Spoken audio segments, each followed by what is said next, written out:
Joining us now to discuss is U.S. Special Envoy Steve Witkoff, who was in the room for the Trump-Putin summit, and it was a 3-on-3, and he was one of the three. He has also met face-to-face with Vladimir Putin many times, including earlier this month in Moscow. Ambassador Witkoff, always good to have you on. Thank you so much. So President Trump called this an extremely productive meeting and said many points were agreed to. You were in the room. Can you give us two specific points that were agreed to? We agreed, Jake. First of all, thank you for having me, and good morning.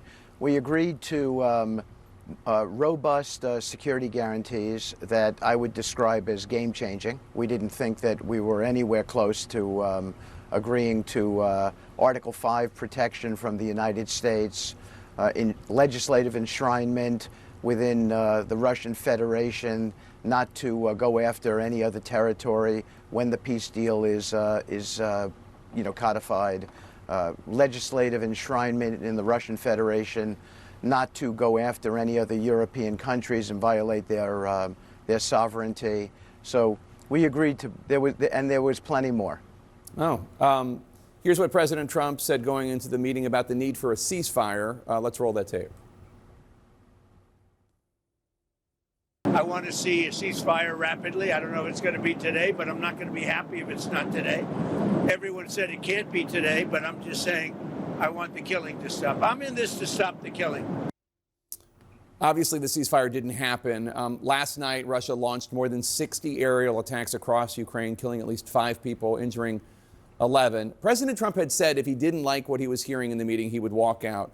Why didn't he, once it became clear Putin was not going to agree to a ceasefire, which would end the bloodshed now?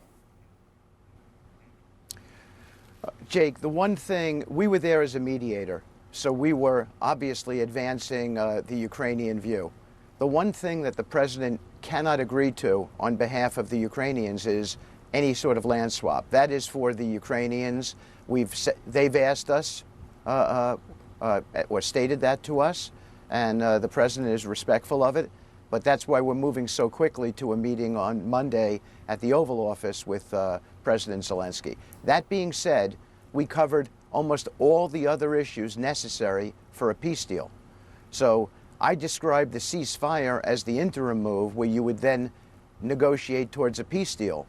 We made so much progress at this meeting with regard to all the other ingredients necessary for a peace deal that President Trump pivoted to that place. Now, we're not waiting a week for a meeting with President Zelensky and the European leaders, or 2 weeks, or 3 weeks. We're going into a meeting with them within 48 hours of ending this meeting in Alaska.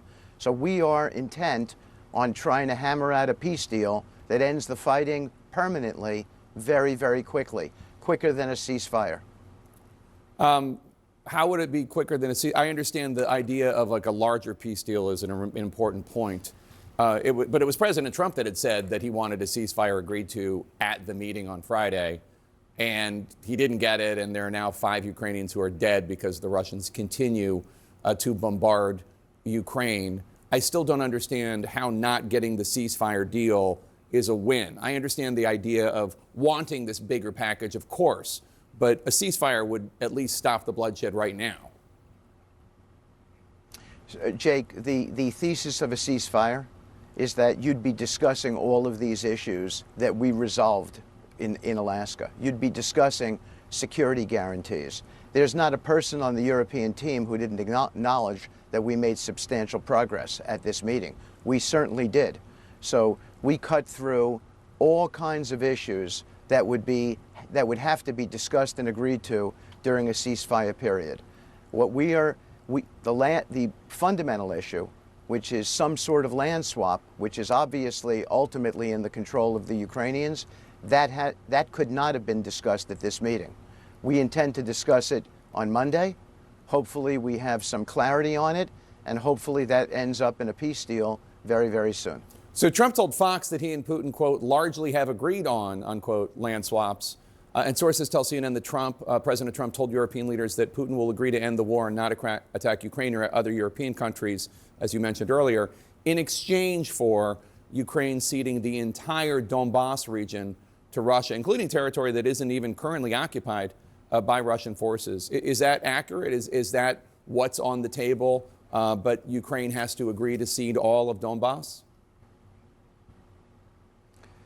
I think, you know, look, I don't know that we have the time now to go through all the different issues on these 5 regions. There are 5 regions here.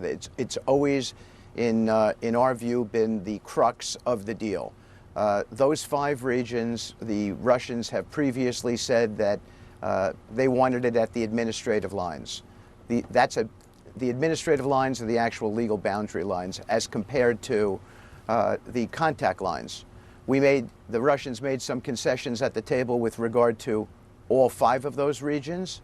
There is an important discussion to be had with regard to Donetsk and what would happen there. And that discussion is going to specifically be detailed on Monday when President Zelensky arrives with his delegation and some of the other European leaders.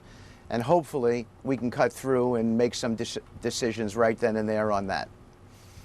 What more Russian concessions can you tell us about? Because obviously ceding land up to the administrative line is not a small thing for Ukraine to agree to. You said that Russia would agree to legislatively saying they wouldn't seize any more land in Ukraine past the administrative line, that Russia agreed to legislatively assert that they will not attack any other European countries. What other concessions from Russia might there be?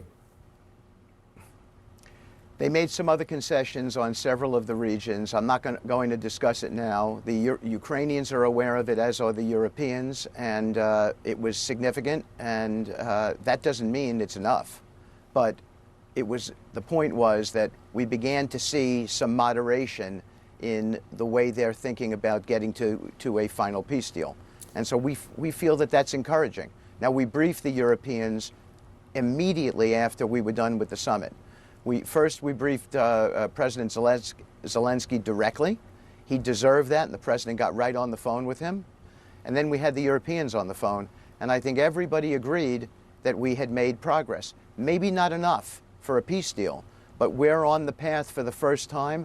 We are seeing accommodation more than we've seen in the past, certainly more than we saw in the last administration. And that's encouraging. Now we have to build on that.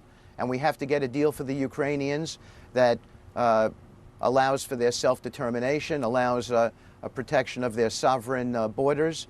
We have to make sure that we achieve that, and the president is intent on getting to that place. In terms of Ukrainian security guarantees, you mentioned the Article 5 guarantee of NATO, an attack on one is an attack on all. Russia would allow that to happen, that any further incursions into Ukraine, Russia would understand would be seen as an attack on all NATO members?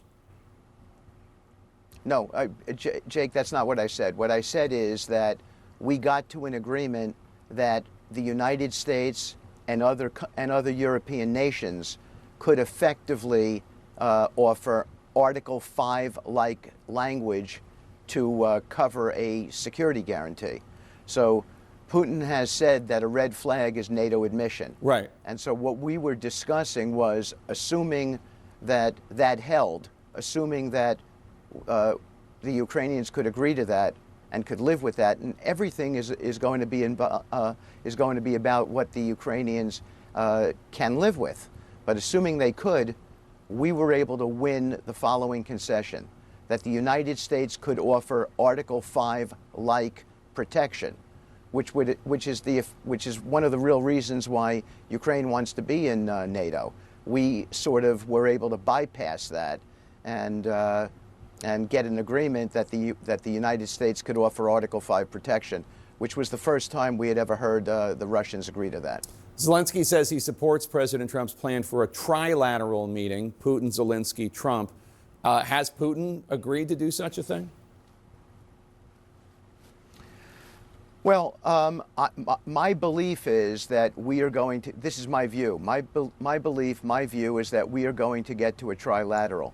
And what we're trying to accomplish on Monday is get some consensus from President Zelensky and his team. We had some really good, specific, granular conversation on the plane ride home with President Zelensky about what he would be seeking. And we don't think that there are any obstacles in that conversation that we heard. And so I'm hopeful that we have a productive meeting on Monday. We get to real consensus. We're able to come back to the Russians and push this peace deal forward and get it done and stop the killing. Did President Trump tell you at all what he and Putin talked about in their brief time, just one-on-one in the Beast, the presidential limo? I did not discuss that with him, Jake, no. Ambassador Steve Witkoff, always great to have you here. I think everybody here is praying for peace and hoping that this works. Thank you. So are we.